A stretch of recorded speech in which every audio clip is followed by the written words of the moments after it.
بسم اللہ الرحمن الرحیم۔ سبیل media research team corona virus کے سلسلے میں اسپیشل ایپیسوڈ کے ساتھ آپ کی خدمت میں حاضر ہے۔ کرونا وائرس کے سلسلے میں کیے گئے سوال کے جواب میں آیت اللہ سیستانی نے 3 نصیحتیں فرمائی ہیں۔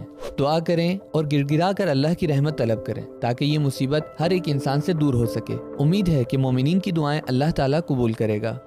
ایکسپرٹس کی جانب سے جو بھی ہیلتھ گائیڈ لائنز دی گئی ہیں ان پر زیادہ سے زیادہ اور سنجیدگی سے عمل کیا جائے۔ ایک دوسرے کی مدد کرنے کی کوشش کریں تاکہ اس وائرس سے دوسرے بھی محفوظ رہیں، اور اگر ممکن ہو تو جو لوگ اس بیماری میں مبتلا ہیں ان کی مدد کریں تاکہ وہ جلد شفایاب ہو سکیں۔ کرونا وائرس کے حوالے سے آیت اللہ خامنہئی نے ایران کی عوام سے درخواست کرتے ہوئے فرمایا، مومنین آفیشیلز اور ایکسپرٹس کے بتائے ہوئے ہیلتھ گائیڈ لائن کے اصول اور دستور کی خلاف ورزی نہ کریں۔ احتیاطی اقدام، ہاتھ، منہ اور گھر کی صفائی کا خیال رکھیں۔ انفیکشن اور گندگی سے بچنے کے سلسلے میں ایکسپرٹس کی ضروری ہدایات پر سنجیدگی سے عمل کریں۔ یقیناً ہر وہ چیز جو معاشرے کی سلامتی میں مددگار ہو اور اس بیماری کو پھیلنے سے روکے وہ ایک نیک عمل ہے۔ اسی کے مقابلے میں ہر وہ چیز جو اس بیماری کے پھیلنے کا سبب ہو وہ ایک برائی شمار ہوگی۔ اسی طرح آیت اللہ مکارم شیرازی فرماتے ہیں، جان بچانا اسلام کی نگاہ میں واجب ہے اور ہر شخص کی ذمہ داری ہے کہ وہ ہیلتھ کے اصول کی رعایت کرتے ہوئے اپنی جان کی حفاظت کرے۔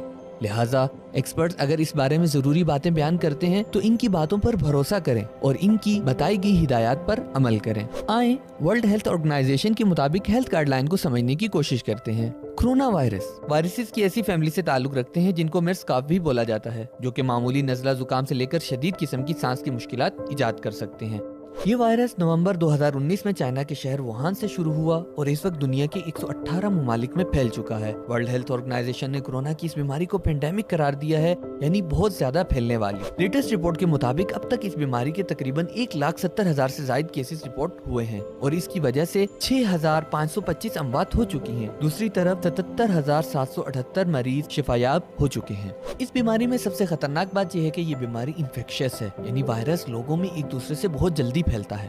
ایران میں اس ایشو کو اتنا سیریس لیا گیا ہے کہ علماء نے نماز جمعہ اور حتیٰ تمام جماعت کی نمازوں کو آفیشیلی روک دیا ہے۔ یہ بیماری ان چیزوں سے پھیل سکتی ہے۔ بیمار انسان کی کھانسی یا چھینکنے کے بعد اس کے منہ سے نکلنے والے ذرات کے ذریعے، پبلک ٹرانسپورٹ یا ورک پلیسز اور ہر وہ سرفیس جو آلودہ ہو اسے چھونے کی وجہ سے، بیمار افراد سے ڈائریکٹ کانٹیکٹ یعنی ہاتھ ملانا یا گلے لگانے کی صورت میں۔ کرونا وائرس کی سب سے اہم نشانیوں میں سے کچھ یہ ہیں: بخار، سوکھی کھانسی، گلے میں درد، سانس لینے میں دشواری، الٹی اور موشن۔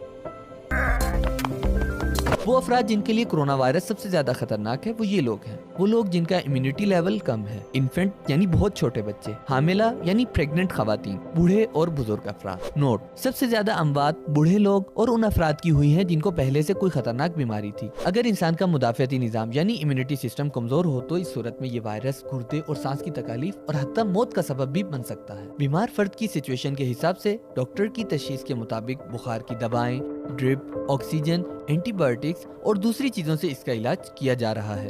اس بیماری کی ویکسین تیار کرنے کے لیے ریسرچ جاری ہے۔ اگر ہم اپنے آپ کو اس بیماری سے بچانا چاہتے ہیں تو ان باتوں کا ضرور خیال رکھیں۔ پابندی سے اپنے ہاتھ اور منہ کو صابن سے دھوئیں، خاص کر چھینکنے، کھانسی اور ٹوائلٹ جانے کے بعد۔ کھانسی یا چھینکنے کے لیے ٹشو کا استعمال کریں اور اس کو ضرور ڈسٹ بن میں پھینک دیں۔ ایسے ڈسٹ بن کا استعمال کریں جو فوراً بند ہو سکے۔ جہاں تک ممکن ہو سکے اپنی آنکھوں، ناک اور منہ کو ہاتھ نہ لگائیں۔ اگر بیمار ہیں یا کسی بیمار سے ملنے گئے ہیں یا اگر بھیڑ یا پبلک پلیس میں جانا ہو تو ضرور ماسک لگائیں۔ کوشش کریں صحیح ڈائٹ، مناسب ایکسرسائز اور مکمل نیند لیں۔ پھلوں اور سبزیوں کو استعمال سے پہلے ضرور اچھی طرح دھو لیں۔ جہاں تک ممکن ہے بیمار افراد سے ڈائریکٹ کانٹیکٹ سے بچیں اور ان کی چیزوں کو ہاتھ نہ لگائیں۔ کھانا خصوصاً گوشت کو اچھی طرح پکا لیں اور دودھ کو بھی اچھی طرح ابال کر استعمال کریں۔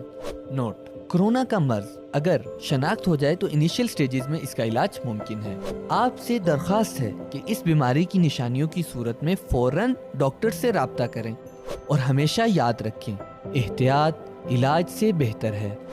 مولانا صاحب، میرا ایک سوال ہے، جو قرآن میں آج کل بال نکل رہا ہے اس کا کیا کریں؟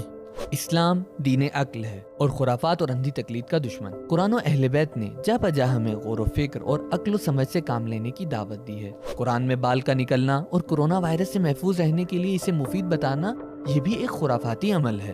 آیت اللہ خامنہئی خرافات سے مقابلے کے بارے میں فرماتے ہیں، بعض خرافاتی کام جس کا دشمن غلط فائدہ اٹھا سکتا ہے ان سے دوری کرنا ضروری ہے۔ اور آیت اللہ سستانی مبلغین کو نصیحت کرتے ہوئے فرماتے ہیں مجلسوں میں خوابوں اور خیالی قصوں کو بیان کرنے سے پرہیز کریں، کیونکہ یہ چیز ممبر کے شان اور اعتبار کے خلاف ہے، اور اس سے یہ پیغام جائے گا کہ ممبر بے بنیاد باتوں کو پھیلانے کا وسیلہ ہے۔ تو اب اگر کوئی خواب کے ذریعے کورونا جیسی بیماری کے علاج کی بات کر رہا ہے تو ایسے خواب کی شرعی اور عقلی اعتبار سے کوئی حیثیت نہیں ہے۔ ایران وہ ملک ہے جہاں چین اور اٹلی کے بعد سب سے زیادہ افراد وائرس سے متاثر ہیں۔ یاد رہے کہ ایران میں اسلامی حکومت ہے اور ولایت فقیہ کا نظام قائم ہے، لیکن اس کے باوجود بھی جب یہاں علماء اور مجتہدین سے اس وائرس کے بارے میں سوال ہوا تو انہوں نے سب سے پہلے ڈاکٹرز کی بتائی ہوئی ہیلتھ گائیڈ لائن پر عمل کرنے کی نصیحت کی اور ان امور کے ساتھ ساتھ خداوند متعال کی بارگاہ میں دعا اور توسل کی طرف توجہ دلائی۔ وبا سے بچنے کے لیے مراجع کرام کی معنوی نصیحتیں۔ آیت اللہ خامنائی اپنے بیان میں فرماتے ہیں کہ مومنین اللہ سے توسل کریں اور تمام توجہات کو اللہ کی جانب موڑ دیں اور الہی امداد کی درخواست کریں۔ یہ ایک ضروری اور لازمی عمل ہے۔ قرآن کریم میں متعدد مقامات پر ہمیں یہ حکم دیا گیا ہے کہ مختلف اور طرح طرح کے حادثات کے موقع پر اللہ کی بارگاہ میں دست دعا بلند کریں اور اس سے مدد مانگیں۔ اگر مشخص اور معین نصیحت کی بات ہے تو میری نصیحت یہ ہے کہ صحیفہ سجادیہ کی 7ویں دعا جو مفاتیح الجنان میں بھی موجود ہے اس کی قرأت کریں اور اللہ سے ان خوبصورت الفاظ کے ذریعے مدد طلب کریں۔ اس دعا کا لنک ڈسکرپشن میں موجود ہے۔ اسی حوالے سے آیت اللہ مکارم شیرازی فرماتے ہیں بہتر ہے کہ ہر گھر میں زیارت عاشورہ اور حدیث قصہ کی تلاوت کی جائے کیونکہ ان دعاؤں کے اثار بہت زیادہ ہیں۔ مولانا صاحب سوال یہ ہے کہ اگر ڈاکٹرز کی نصیحت کے مطابق نماز جماعت، دعائیں اور مذہبی پروگرامز میں جمع ہونے کی وجہ سے وائرس کے پھیلنے کا خطرہ ہو تو ایسی صورت میں کیا کرنا چاہیے؟ آیت اللہ سستانی اس سلسلے میں فرماتے ہیں اس قسم کے اجتماع سے روکے جانے کا مقصد کورونا وائرس کے پھیلاؤ کو روکنا ہے، لہٰذا اس کی پابندی کرنا اور اسے سنجیدگی سے لینا واجب ہے۔ مولانا صاحب میرا سوال یہ ہے اگر کوئی شخص ڈاکٹرز کے بتائے ہوئے ہیلتھ گائیڈ لائن کی رعایت نہ کرے تو کیا یہ گناہ میں شمار ہوگا؟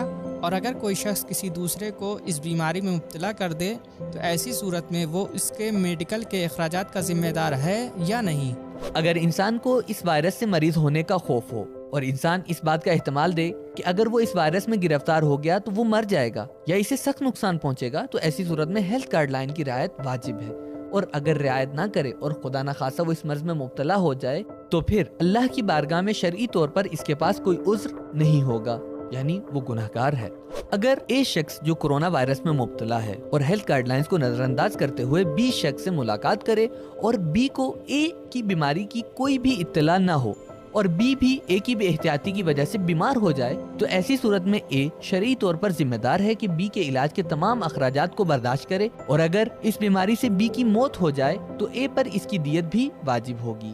آخر میں مومنین سے درخواست کرتے ہیں کہ وہ ہیلتھ گائیڈ لائنز کو سیریس لیں اور ہمیشہ اپنی زندگی میں صفائی کا خاص خیال رکھیں، ساتھ ہی ساتھ خدا کی بارگاہ میں دعا گو ہیں کہ وہ اس منحوس وائرس کو جلد سے جلد بطفیل محمد و آل محمد ختم فرمائے۔